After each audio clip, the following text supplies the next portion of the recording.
Pourriez-vous vous présenter en quelques mots?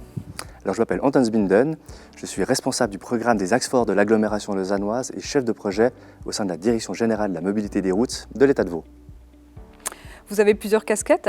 Pourriez-vous expliquer plus en détail votre rôle dans le projet du tramway?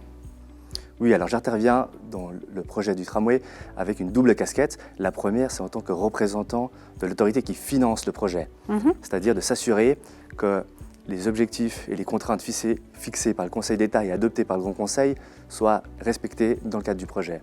Et la deuxième casquette, c'est en tant que représentant de l'autorité de surveillance du réseau routier. Il s'agit là de s'assurer que le projet qui est développé soit conforme aux normes et aux lois en vigueur. Si vous deviez donner quelques exemples de cette double casquette que vous avez dans le cadre du prolongement du tramway, qu'est-ce que vous pourriez nous dire? Qu'est-ce que vous pourriez nous donner comme exemple?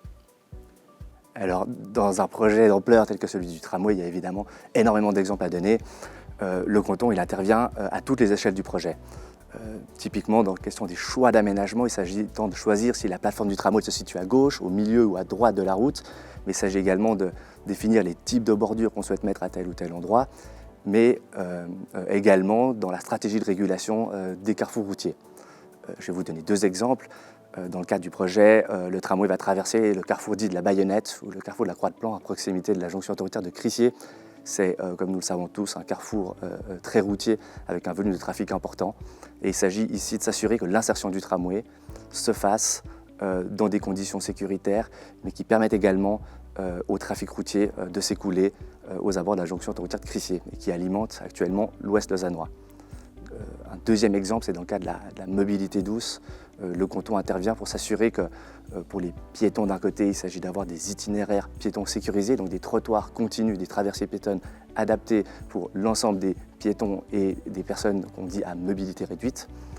Et autre exemple pour les questions des cycles, il s'agit que dans le projet comporte des aménagements d'infrastructures cyclables sur l'ensemble du périmètre du projet pour permettre tous les mouvements, et ceci conformément à la stratégie cantonale de promotion du vélo.